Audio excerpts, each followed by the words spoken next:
Ziggy jouait de la guitare, fantastique, avec la main gauche, toujours. Mais ça n'a rien à voir avec la rubrique qui arrive et qui s'appelle « À crampon rompu ». Ou à bâton rompu, si vous voulez, enfin à crampon rompu. On retrouve Salim Lamrani, donc pour à crampon rompu. Dans la partie 2, on était resté sur la force de persuasion de Marcelo Bielsa, sa capacité déjà à déceler certaines qualités chez un joueur, ce qui n'est pas donné à tout le monde forcément, même à un joueur que l'on qualifierait peut-être de moyen comme ça à première vue, et après sa faculté à lui faire comprendre qu'il n'a pas de complexe à faire, etc., etc. Moi, il y a quelque chose qui m'a toujours, parce que c'est unique au monde, quoi, et extrêmement touché et puis subjugué, je dois dire, c'est sa relation aux arbitres et sa manière aussi de dire à ses propres joueurs de respecter l'arbitre. Et après coup, et forcément, il y a des matchs où l'arbitre il n'a pas été en ta faveur, bon, il s'est trompé, etc., mais ne jamais, dans les conférences de presse, évoquer l'arbitre. Alors, tu es bien placé pour l'avoir vécu. C'est unique au monde, hein, je veux dire. Même des gars très, tu vois, à certains moments, c'est un peu plus fort qu'eux, quoi. Il a cette force, quoi. Ouais. Si tu permets, Oui, Didier, je vais te donner un exemple par rapport à sa capacité d'observation et de persuasion vis-à-vis des joueurs. Oui, revenons là-dessus déjà. Ouais.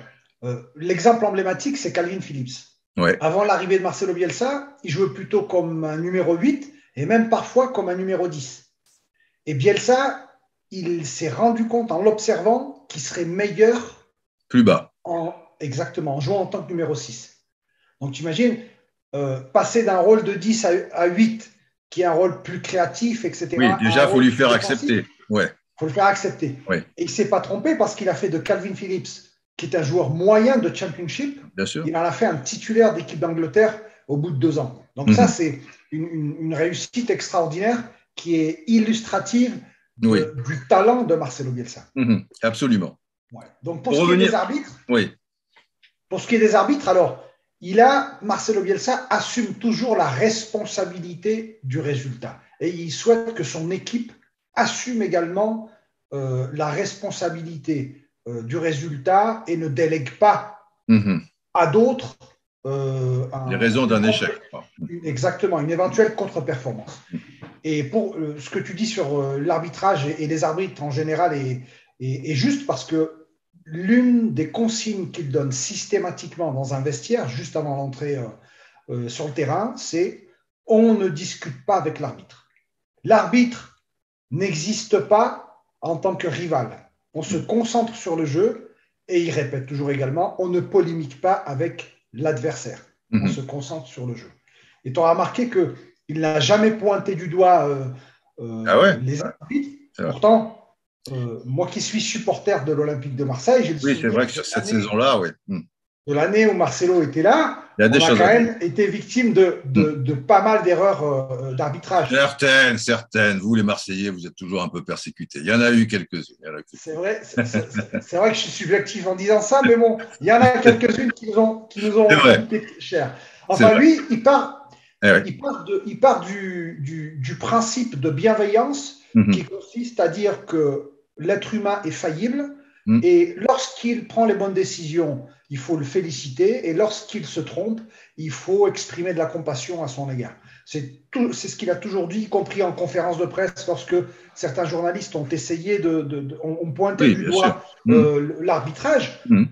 Lui, il n'a jamais polémiqué là-dessus en disant l'arbitrage n'a rien à voir dans le résultat du match.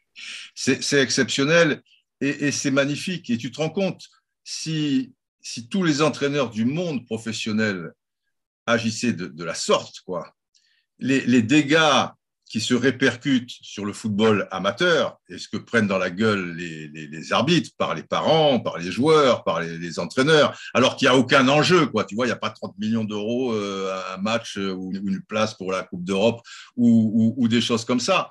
Et je trouve, moi, en France en tout cas, je ne sais pas en Angleterre, parce qu'en Angleterre, à la base, bon, le mot fair play est anglais. Après, ils peuvent être un petit peu marioles. Mais d'une manière générale, les joueurs respectaient les arbitres. Ça a dû se perdre, ça, un petit peu au fil du temps, surtout qu'il y a de moins en moins d'anglais aussi, cette culture. Bah, forcément, il y a un petit peu de tout dans les clubs. Mais moi, je trouve que c'est pas assez mis en avant, quoi, ce qu'ils réalisent à ce niveau-là. Et je trouve ça exceptionnel, quoi. Tu sais, Didier, le football et le football professionnel est le reflet de notre société. Tout Et à fait. on vit dans une société où l'on est beaucoup procureur, on est beaucoup juge, on est Ouais. prompt à pointer du doigt les erreurs des autres. Mhm. Et je crois qu'on est une société où l'on manque d'avocats, dans le sens Oui, général oui. du terme. C'est-à-dire, on devrait faire preuve de plus d'empathie et de bienveillance vis-à-vis des autres. Et je crois qu'on s'en porterait tous mieux. Et le football, c'est un peu le point de vue de Marcelo Bielsa, c'est-à-dire qu'il considère que pointer du doigt les erreurs de l'autre, ce n'est pas quelque chose qui grandit l'être humain. On peut le faire, mais dans le cadre privé. Publiquement, Mhm. c'est pas glorieux. Et puis, il a raison, en général, ce n'est pas, dans l'immense majorité des Mhm. cas, ce n'est pas l'arbitre qui décide du Mais sort d'un bien match. sûr que non. Non. Parfois, oui, mais Ça pas. arrive. Voilà, Ça mais. arrive. L'erreur est humaine et que celui qui ne se trompe jamais jette la première pierre, comme on dit. Absolument. Alors, il y a un côté, oui, il y a un côté très noble chez Bielsa et un côté très, très philosophe aussi. Tu as pu parfois aller un petit peu plus loin, tu me disais, dans les conversations, un peu cinéma, comme ça et tout. Non pas que je veuille connaître le Bielsa dans le privé, ça me regarde pas. Et à la limite, ça ne nous regarde pas, on s'en fiche. Mais on sent il a un côté très peut-être aussi une manière de se protéger, parfois, qui paraît un petit peu dure comme ça. Mais on voit aussi sur des images tournées dans les entraînements à Marseille ou à Leeds, qui rigole avec ses joueurs, qui les prend. On l'a vu après la montée, quoi. Il a un côté charnel, même s'il a un côté un petit peu timide, un peu gauche, non? Est-ce que c'est Alors, quelqu'un. dans le travail, c'est quelqu'un qui est extrêmement sérieux, qui est Ah oui. extrêmement méticuleux, Mm-hmm. qui est extrêmement concentré sur ce qu'il fait, qui a une obsession dans le sens positif du terme du détail, parce que dans le sport du haut niveau, ce qui fait la différence, ce sont les détails. C'est quelqu'un qui organise méticuleusement ses entraînements. Mais après, dans la vie de tous les jours, Alors, je te fais. Attends, juste je te coupe après, tu me parles de la vie de tous les jours. Donne-moi l'anecdote avec le jardinier. Parce que lui, il observe les pelouses à l'entraînement, il voit tout.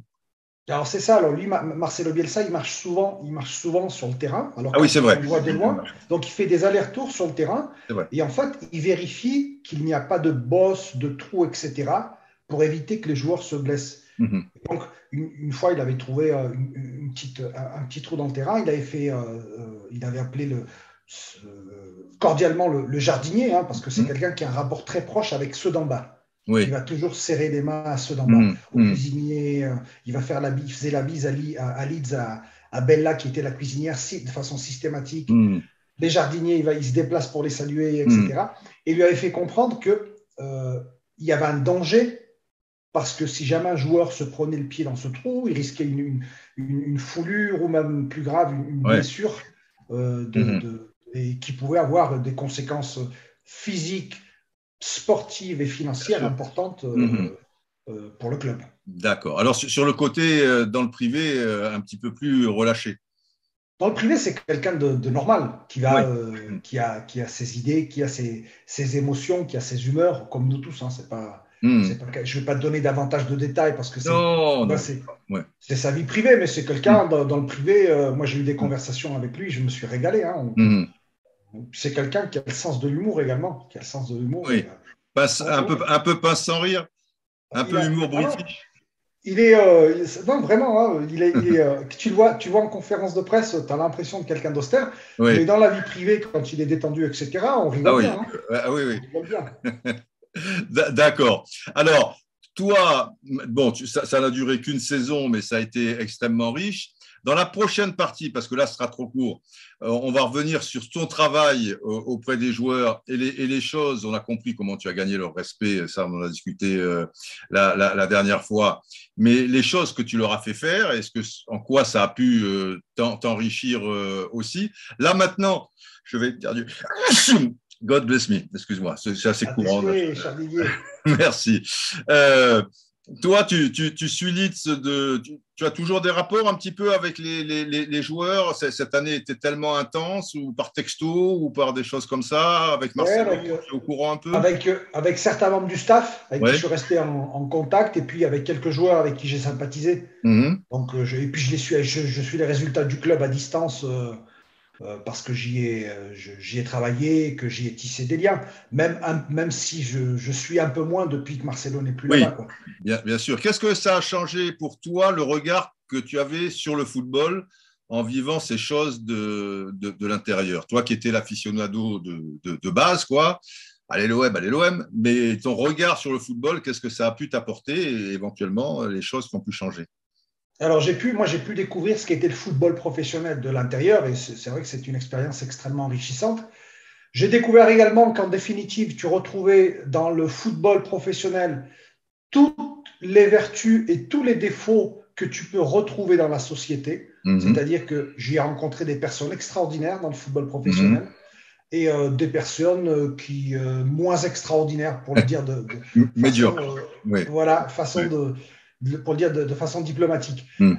Mais pas plus que dans le monde Oui. professionnel Ouais. où j'évolue, hein. Mhm. Il y en a, c'est la même chose à l'université. C'est pas spécifique au football professionnel. Après, il est vrai que le football professionnel est médiatisé, il y a beaucoup d'argent. Compliqué. Euh, du coup, tout cela peut générer quelques tensions, quelques jalousies, Bien sûr. etc.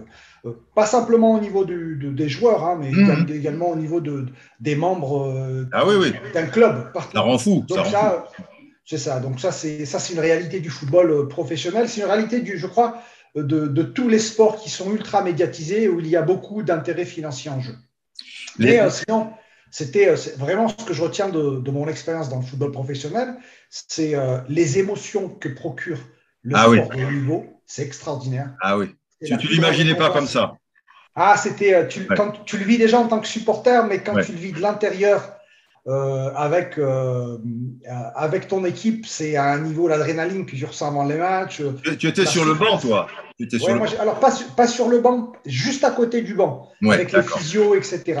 Mhm. Donc avec les physios, avec l'entraîneur de gardien, on était à côté, juste à côté, parce qu'il n'y avait pas assez de place sur le banc. Mhm. Et, euh, et c'était top, c'était extraordinaire. Et puis la deuxième chose que je retiens, moi j'ai eu la chance de travailler au sein d'un staff composé de personnes extraordinaires. Et je me suis extrêmement bien entendu avec mes collègues de travail, ceux Mhm. qui étaient dans mon bureau notamment. Du coup, ces relations professionnelles se sont transformées au fil du temps en des relations amicales, et même presque en des relations fraternelles. Et Mhm. ça, c'est des conditions de travail Ah ouais. idéales. Mhm. À l'université, par exemple, je n'ai pas ce type de relation. J'ai des Mhm. relations professionnelles Mhm. avec mes collègues. Je vais m'entendre mieux Oui, avec tu auras tel ou des tel collègue. affinités, bien sûr. Mais j'ai eu la chance de travailler, d'avoir dans mon bureau des gens avec qui je me suis très bien entendu, avec lesquels je suis toujours en contact. Donc ça, c'est les deux choses que je retiendrai de mon expérience à Leeds. Et ça aide forcément à la performance. On a coutume de dire que si on est bien ensemble, on va faire Exactement. des efforts et se surpasser, etc. et tout. C'est pas un cliché. Exactement, parce qu'il n'y avait pas de rivalité entre nous. Du coup, on s'aidait mutuellement. On était complémentaires parce qu'on avait des caractères différents. Mhm. Donc, moi, j'ai eu la chance d'avoir dans mon bureau des gens qui avaient des caractères opposés au mien. Moi, je suis méditerranéen, je suis un peu sanguin, je suis un peu susceptible. Et, euh, et je te dirai plus tard, c'est utile. La susceptibilité, c'est un défaut. On en a déjà parlé une fois, mais ça peut être une qualité. Je me suis rendu compte que c'était une qualité dans le football. Et je pourrais te l'expliquer Tu vas m'expliquer dans tout à la l'heure. prochaine partie alors. OK. Voilà. Bon, on se Génial. retrouve pour la partie 4, mais de toute manière, il y aura une partie 100 un jour, mais step by step, comme on dit en Angleterre. À très vite, Salim. Ça marche. Salut Didier. À toutes. À crampon rompu. Ou à bâton rompu, si vous voulez, enfin à crampon rompu, quoi.